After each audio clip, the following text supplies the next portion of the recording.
Today, I want to sit with you as a queer friend who has actually seen these manipulation tactics up close. In my own life, in my friends' lives, and maybe in yours too. If you have ever walked away from a conversation thinking, am I losing it? Is it really all my fault? That feeling does not just appear out of nowhere. Gaslighting is not just someone being rude in an argument. It is a slow, systematic way of making you doubt your memory, your feelings, and even your sanity, until you start trusting their version of reality more than your own. For queer people, this can cut especially deep, because many of us were already told that our identity, our relationships, or our emotions are too much. In the next 10 minutes, we are going to walk through 5 early signs of gaslighting in queer relationships, and then 3 concrete steps to start trusting your reality again. My goal is not to scare you, but to give you language and clarity so you can see what is actually going on and protect your mind. Sign 1. You're too sensitive. Sign number 1. You keep hearing that you are too sensitive. You bring up something that genuinely hurt you, and instead of curiosity or care, you get minimizing and jokes. They say things like, "You are overreacting. It was just a joke. You are taking everything so personally." Sometimes they even tie it to your queerness. You are only upset because you are insecure about who you are. After enough rounds of this, you start to doubt your own feelings. You apologize for being hurt. You tell yourself, next time I will just stay quiet. A caring partner or friend might not always agree with your reaction, but they do not mock you or shame you for having emotions.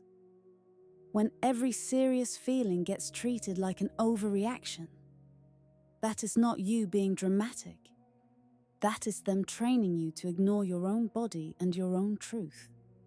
Sign 2. Rewriting history. Sign number 2. They keep rewriting history and acting like you imagine things. You clearly remember a conversation, a promise, or a cruel comment. Maybe you even have screenshots. But when you bring it up, they say, "I never said that. That is not what happened. You are twisting my words." One disagreement about details is normal. But if almost every conflict ends with them insisting that your memory is wrong, you start to feel like your brain cannot be trusted.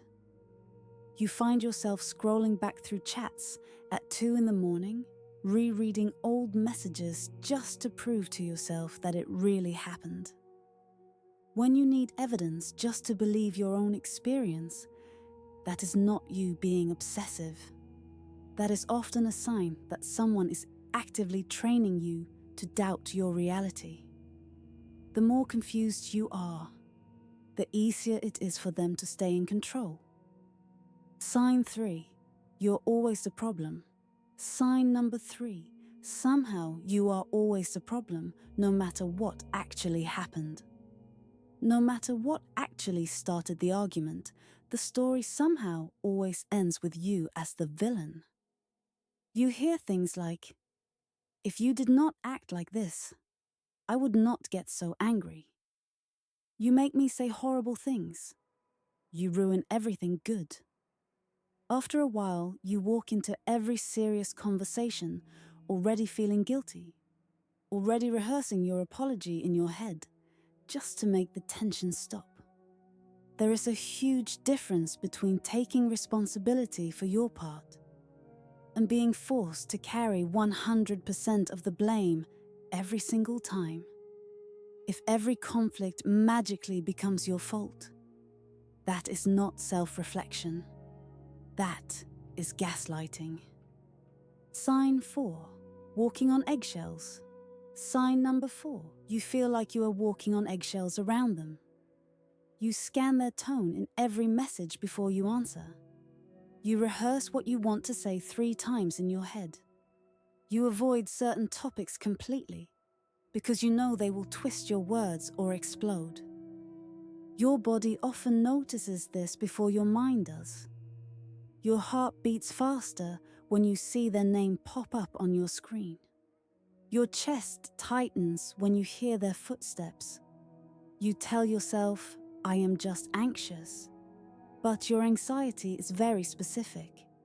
It lives in this relationship. In a healthy relationship, you can say, I am hurt, I disagree, or I need some space, without being punished or humiliated for it. If every honest emotion feels like a potential explosion, your nervous system is not overreacting. It is responding to danger. Sign 5. Isolation disguised as care. Sign number 5. They slowly isolate you and make it sound like love. At first, it is small comments about your friends or community. They do not really get you. They are a bad influence. They just want to turn you against me. They may mock queer spaces, your support group, or your therapist. Bit by bit, you reach out less and less to the people who make you feel seen, because you are tired of defending your partner or you feel guilty for betraying them. The fewer people you can talk to honestly, the easier it is for them to rewrite reality in their favor. Isolation is not an accident. It is part of the tactic. How to trust your reality again. If you are recognizing yourself in any of this, please know, nothing is wrong with you for being affected by these tactics. Gaslighting works on smart, self-aware people because it targets core human needs. The need to be loved, believed, and not abandoned. Step 1 is to start recording reality in small, gentle ways. After a heavy conversation, write down what was said, what you felt, and what actually happened. You are not collecting evidence for a courtroom. You are building a stable reference point for your own mind. Step 2 is to check your reality with safe people. Choose at least one person or space that feels genuinely supportive. A trusted friend, someone from the LGBTQ+ community, a support group, a helpline, or a therapist. Describe what is going on and ask, does this sound okay to you? It can be incredibly powerful to hear another human say, no, that is not normal. You are not crazy. That would hurt me too. Step 3 is to practice small boundaries. You do not have to confront everything at once. Start with simple, firm sentences like, please do not call me crazy. Please do not joke about my identity. I am going to pause this conversation and come back later. Notice how they respond.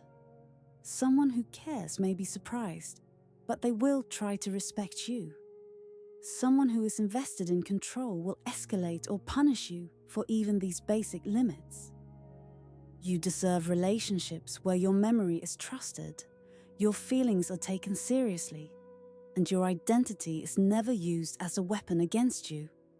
You are not too sensitive. You are not broken. Your reality matters, and you are allowed to protect it. If this video helped you put words to something you have been carrying quietly, consider subscribing to the channel and sharing which sign hit home the most for you. Your story might be exactly what another queer person needs to hear to realize they are not alone. This video is here for education and support. It cannot replace therapy, crisis services, or legal advice. But if you feel unsafe or in danger, you are absolutely allowed to reach out to a trusted person, a local support organization, or emergency services where you live. You deserve safety, respect, and care right now, exactly as you are.